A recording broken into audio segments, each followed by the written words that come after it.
हरिओम।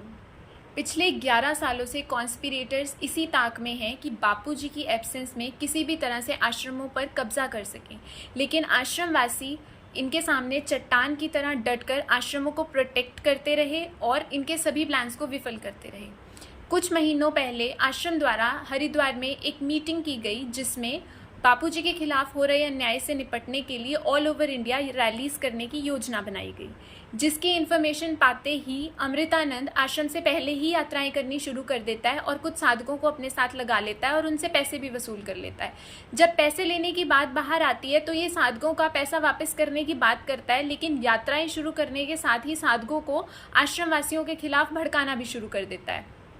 षड्यंत्रकारियों का अमृतानंद को प्लांट करने का यही मोटिव है कि जो 12 करोड़ साधकों को मीडिया अपने कुप्रचार से नहीं तोड़ पाई, अब इस अमृतानंद द्वारा साधकों और आश्रमवासियों के बीच डिवाइड एंड रूल की पॉलिसी लगाकर इस स्ट्रेंथ को कमज़ोर किया जाए।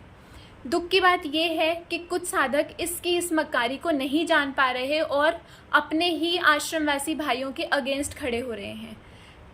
इससे हमारे गुरुदेव को कितनी पीड़ा हो गई वो इस बात तक का भी विचार नहीं कर रहे हैं, जबकि गुरुदेव ने स्पष्ट कहा है कि जब तुम ठगे जाते हो तो मुझे बहुत दुख होता है।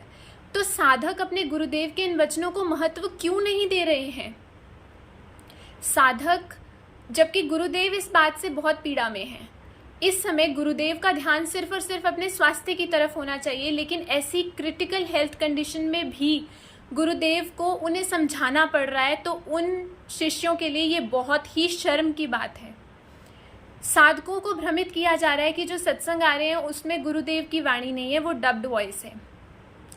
एक गाय का बछड़ा 1000 गायों में भी अपनी माँ को पहचान लेता है, तो क्या हम जो बापूजी से इतने सालों से जुड़े हुए हैं, उनसे दीक्षित हैं, हर रोज़ दिन रात उनका सत्संग पा रहे हैं, क्या हम ये नहीं पहचान सकते कि वो गुरुदेव की असली आवाज़ है या डबिंग?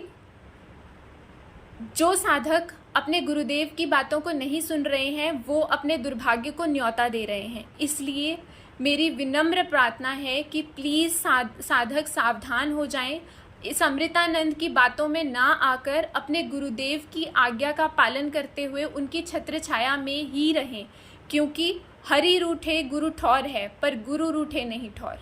हरिओम।